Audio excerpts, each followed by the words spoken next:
My HOA told me to unlock my gate.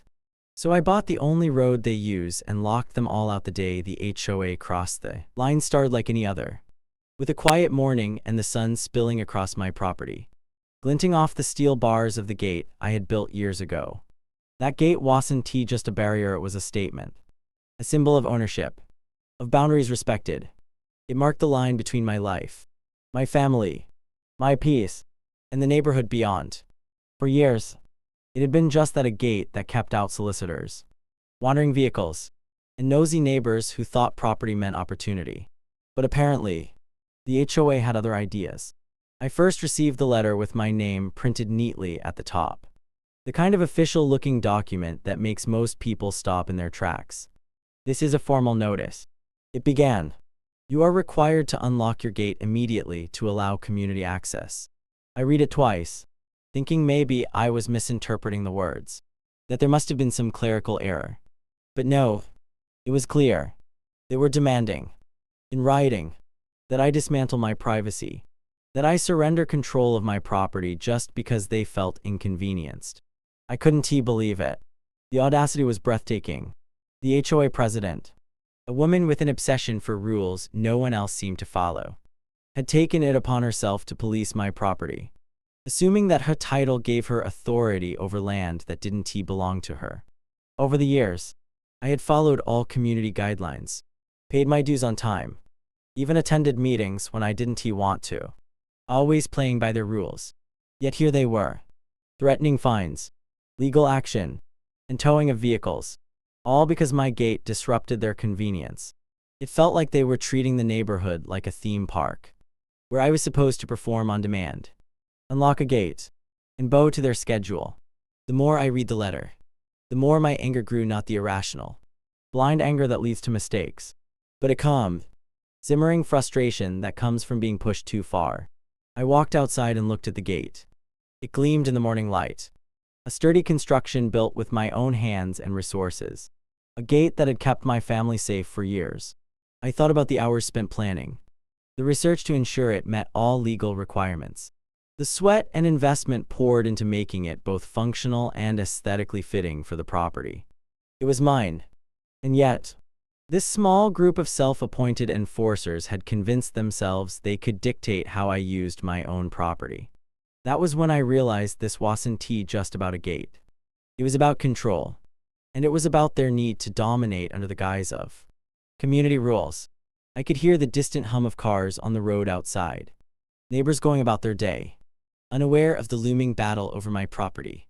Calls started coming in from friends and family who had witnessed similar overreach from this HOA, sharing stories of fines and threats that had made life difficult for many. I wasn't the first to face their wrath, but I knew I could be the last to let it happen. I spent hours reading the HOA's covenants, their bylaws, and local property laws, cross-referencing every threat they had made with what was legally enforceable. Nothing gave them the right to force me to unlock my gate.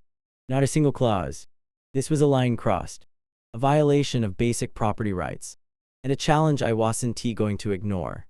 By the end of the day, I had made a decision. The gate wasn't coming down, and I wasn't negotiating under threats. If the HOA wanted to escalate, they would find themselves up against more than a simple barrier. They would face someone who knew the law, who understood property rights, and who wasn't afraid to take the fight to the next level. That day marked the beginning of a battle, not with anger or aggression, but with strategy, patience, and a clear understanding of the power that comes from owning something they can touch. This gate, once a quiet protector of my privacy, had now become the center of a storm, one they had willingly stirred. Their biggest mistake was underestimating me, and that's exactly what allowed everything to turn in my favor. While the HOA was busy sending letters, making phone calls, and patting themselves on the back for enforcing rules that didn't exist, I was quietly thinking several steps ahead. They believed that my defiance was just stubbornness, that I was a single homeowner who could be pressured into compliance with threats and fines. They had no idea that I had already begun laying the groundwork for a move that would completely flip the script. It wasn't about revenge. Not exactly, it was about strategy. It was about making them realize that control is an illusion when it isn't earned legally. For weeks prior to their official demand, I had been noticing patterns, small things that most people would overlook. The way everyone in the neighborhood relied on a single road for daily access. How deliveries, visitors, and even emergency services funneled through the same narrow strip of asphalt. That road wasn't owned by the HOA, though most assumed it was. It was privately held, quietly maintained by a third-party owner who had expressed interest in selling in the past. I started asking discreet questions, checking property records, and reaching out to local contacts. By the time the HOA sent their notice, I already had my eye on that road, imagining the possibility of turning the tables in a way that no one would see coming. The HOA, in all their arrogance, never considered that I might be more resourceful than they assumed. They thought that my compliance would be automatic, that their authority could bully me into submission. They were so focused on their own power trip that they failed to notice my calm. Calm, because I had options they didn't know about. Calm, because I wasn't reacting emotionally. I was planning. Every demand letter, every threat, only reinforced my resolve. Their overconfidence was my advantage. While they spent their days imagining me as a problem to solve, I was quietly creating a solution that would make the problem theirs. I spent hours reviewing legal documents, researching property transfer regulations, and calculating the financial implications of acquiring that road. It wasn't cheap, but it was doable, and it would give me leverage that no letter or fine could ever provide. I even mapped out potential obstacles, the HOA trying to interfere, neighbors complaining, possible legal loopholes, and figured out how to counter them all. By the time they sent me the first formal warning, I had already made a few discreet calls, set meetings with lawyers, and placed myself in a position where ownership of the road was within reach. While they were focused on coercion, I was focused on opportunity. The contrast couldn't have been starker. They were reactive, operating from fear and entitlement. I was proactive, operating from knowledge and foresight. Their threats fueled my strategy rather than intimidating me. Each letter that arrived in the mail was a reminder that the path I was pursuing wasn't just possible, it was necessary. Because sometimes, when someone tries to force you to give up what's yours, the only way to protect your rights is to take control in a way that guarantees they can interfere again. By the end of that week, I had made my decision. I wasn't just going to defend my gate, I was going to create a situation where the HOA had zero power to dictate terms. They were marching toward a confrontation they didn't understand, unaware that the homeowner they thought was powerless was already several moves ahead. Their biggest mistake wasn't challenging me. It was assuming I could be intimidated. That mistake would become the turning point. The moment when the balance of control shifted quietly, legally, and irrevocably. The power shift nobody saw coming didn't arrive with an announcement or a dramatic confrontation. It happened quietly, almost invisibly, until it was too late for anyone to stop it. By the time the paperwork was finalized, the signatures inked, and the funds transferred, everything had already changed. What had once been just an idea, a possibility forming in the background while the HOA pushed their demands, was now a reality. I owned the road, not part of it, not shared access. Every inch of the only route leading into the neighborhood now belonged to me. And the most remarkable part, no one knew yet. That morning felt different. There was a strange calm in the air, like the moment before a storm breaks, not chaotic, but heavy with anticipation. I didn't rush to confront anyone. I didn't respond to the HOA's latest notice, which had grown more aggressive in tone, filled with final warnings and deadlines. Instead, I did something far simpler and far more effective. I acted.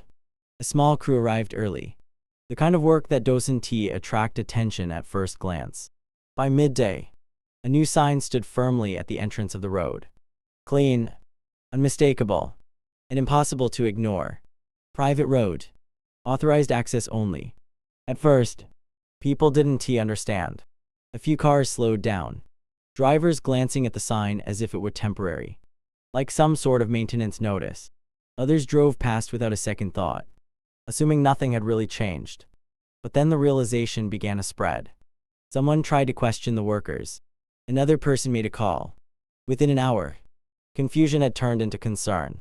Residents who had taken that road for granted their entire lives suddenly found themselves asking a question they'd never considered before: what if they no longer had the right to use it?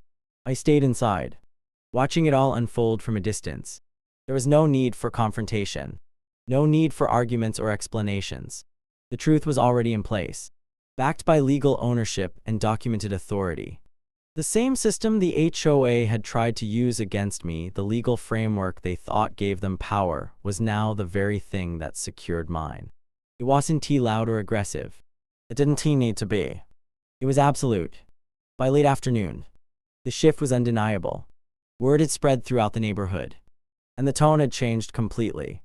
The same people who had ignored my position before were now urgently trying to understand theirs. Deliveries started getting delayed as drivers hesitated at the entrance. Visitors were stopped, confused about whether they could proceed. Even rideshare drivers began canceling trips when they realized access was restricted. What had once been a simple, open route had become a controlled entry point overnight. The HOA, of course, didn't stay silent for long. Calls started coming in, though I didn't answer them right away. Emails followed, their tone shifting from authoritative to uncertain in a matter of hours. They demanded clarification at first, as if this was some kind of misunderstanding. But there was no misunderstanding. Everything had been done legally, carefully, and completely within my rights. Their authority had never extended to that road, and now it never would. As evening approached, the full weight of the situation began to settle in. The balance of power had shifted not through confrontation, not through arguments, but through action. The same organization that had tried to force me into compliance now found itself dealing with a reality it couldn't control. Their rules, their threats, their assumed authority, all of it meant nothing in the face of ownership. And the most satisfying part wasn't the disruption or the confusion. It was the clarity. For the first time, everyone understood exactly where the boundaries were. The gate they wanted me to open had never been theirs to command, just as the road they depended on was now no longer theirs to use without permission. The shift had happened quietly, but its impact was undeniable. What they thought was a simple dispute had turned into something far bigger, a complete reversal of control. One they never saw coming until it was already too late. HOA panic mode didn't begin gradually, it hit all at once. Like a switch had been flipped and no one knew how to turn it back. By the next morning, the calm confusion from the previous day had turned into outright frustration, and then into something much louder. The neighborhood that once operated like clockwork was suddenly disorganized, stalled, and increasingly angry. Cars began lining up at the entrance during peak hours, drivers slowing down, stopping, and then realizing they couldn't just pass through like they always had. Some tried to ignore the sign, only to hesitate when they noticed the changes were real. This wasn't a bluff, and it wasn't temporary. The calls started early, not just from the HOA, but from residents who had never spoken to me before. Some were polite, asking what was going on, hoping there had been some mistake. Others weren't so patient, their voices edged with irritation, as if I had personally disrupted their routine for no reason. But the most telling reactions came from the HOA board itself. The same people who had sent me cold, threatening notices were now scrambling for answers, trying to regain a sense of control that had completely slipped through their fingers. By mid-morning, they called an emergency meeting. Word spread quickly, and for once, it wasn't about enforcing rules or issuing fines, it was about damage control. Residents demanded explanations. How could something so essential, something everyone relied on, suddenly be out of their control? Why hadn't the HOA known? Why hadn't they done anything to prevent it? The board, which once spoke with absolute authority, now sounded uncertain, even defensive. They had built their power on the assumption that they governed everything within the neighborhood. Now, that illusion had been shattered. What made it worse was how quickly the ripple effects spread. Deliveries began failing entirely, with trucks refusing to enter without clear authorization. Service providers canceled appointments. Guests turned around at the entrance, unwilling to deal with the confusion. Even basic services started raising concerns about access. What had once been a simple convenience, the open road, had become a bottleneck that affected everyone. And with every inconvenience, frustration turned into blame. The HOA president showed up at my property before noon. Gone was the commanding tone, the rigid posture of someone used to being obeyed. In its place was urgency, barely controlled panic, and something else, realization. She knocked, not as an enforcer, but as someone who suddenly understood that the situation had shifted beyond her reach. When I opened the door, there was no immediate demand this time. Instead, there were questions, layered with disbelief. She wanted to know if this was real, if I actually owned the road, if there was some way to work things out quickly. I listened, calmly, without interrupting. The same patience they had mistaken for weakness before now worked in my favor. Because the truth was simple, and it didn't need to be dressed up or softened. Everything happening outside the delays, the confusion, the growing frustration was the direct result of their own actions. They had pushed, assuming there would be no consequences. Now they were facing them all at once. Throughout the day, the pressure kept building. Residents grew louder, demanding immediate solutions. The HOA board, once so confident in issuing orders, was now caught between a community expecting answers and a reality they couldn't control. They couldn't find their way out of this. They couldn't threaten or intimidate their way back into authority. For the first time, they were dealing with a situation where their usual tactics meant nothing. By evening, the tone had completely changed.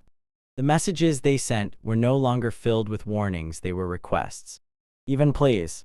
They asked for meetings, for discussions, for any chance to resolve the issue quickly. But the urgency wasn't mine, it was theirs. The system they relied on had broken down, and they had no backup plan. What made the moment so powerful wasn't the chaos itself, but what it revealed. Control, when it's built on assumption rather than ownership, can disappear overnight. The HOA had spent so long acting as if they held all the power that they never prepared for the possibility that someone else might hold it instead. And now that they were faced with that reality, all they could do was react, scramble, negotiate, and hope for a resolution that was no longer theirs to dictate. The final move that ended it all didn't come from anger or a desire to drag things out, it came from clarity. By the time the HOA reached out again, their tone completely transformed. I already knew exactly how this would end. The chaos outside, the frustration from residents, the mounting pressure on the board, it had all reached a point where something had to give. And this time, it wasn't going to be me. I had spent days watching the situation unfold, not interfering, not escalating, just allowing reality to settle in for everyone involved. They needed to understand what control actually meant, and more importantly, what it didn't. When I finally agreed to meet, it wasn't on their terms, it was on mine. The same people who once sent demands and threats now sat across from me, noticeably quieter, their confidence replaced with cautious expectation. There were no raised voices, no aggressive posturing, just a clear understanding that the balance of power had shifted, and they were no longer in a position to dictate anything. I didn't rush into the conversation. I let the silence do its work first, because sometimes silence says more than any argument ever could. Then I laid it out simply. No emotional speeches, no unnecessary back and forth, just facts. The gate stays locked. The road remains private, and if they wanted access restored for the community, it would only happen under specific conditions. Every fine they had issued against me would be immediately dropped, no exceptions. A formal written acknowledgement would be signed, clearly stating that my property rights, including the gate, were beyond HOA control. And most importantly, any future attempt to interfere with my property would result in permanent access restrictions with no negotiation. At first, there was hesitation. You could see it in their faces, the internal struggle between pride and reality. For people who had built their authority on control, admitting they were wrong wasn't easy. But the situation outside didn't give them much room to argue. The pressure from residents had only grown stronger. People were demanding answers, solutions, accountability. The HOA couldn't afford to stall any longer. Every hour that passed made their position weaker, not stronger. What followed wasn't a dramatic surrender, it was something quieter. but far more meaningful. Agreement. One by one, the conditions were accepted. Not challenged. Not negotiated down, accepted. Because at that point, they understood there was no alternative. They couldn't force their way out of this. They couldn't threaten or find their way back into control. The only path forward was to recognize the reality in front of them and adapt to it. The paperwork didn't take long.